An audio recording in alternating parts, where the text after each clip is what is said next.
Paradoxically, on the feast of St. Mark, the one bit of his gospel that the liturgy gives us is probably bit that St. Mark himself didn't write. We have here a very generic and neat ending, but the earliest manuscripts close the gospel at a moment of much greater and more dramatic tension.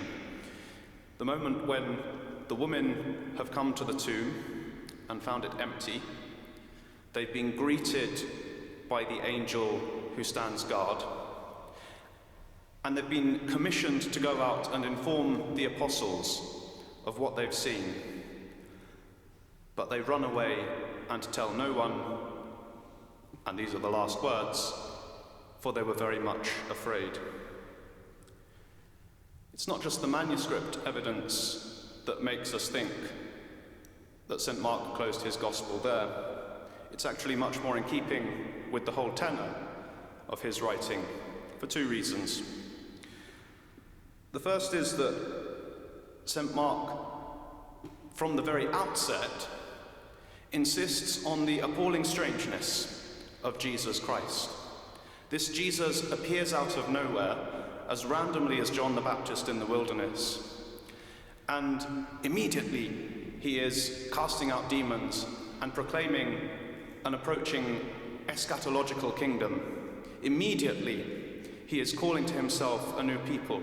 Immediately, he is performing signs and wonders, and people simply don't know what to make of him. Jesus, in Mark's Gospel, is even a somewhat scary character. He's a character who announces that reality has suddenly overtaken the human race, and we're having to catch up. The disciples in Mark's Gospel are always on the back foot. They're always bamboozled. They're always morally failing in one way or another. And we find ourselves in their company. Jesus comes into our lives. We don't know why me, why us. He gradually begins to demand changes of us. He transforms the way we see things. He challenges the way we live. And we too are having to learn more and more to grow deeper and deeper into humility as we follow him. The second point about St. Mark's writing is that he's never one for overstatement. The opposite, he would always rather understate things. The person who added this rather neater ending was someone who wanted to fill things out, to have everything complete, who wanted to insist on closure. But St. Mark knew he didn't need to do that.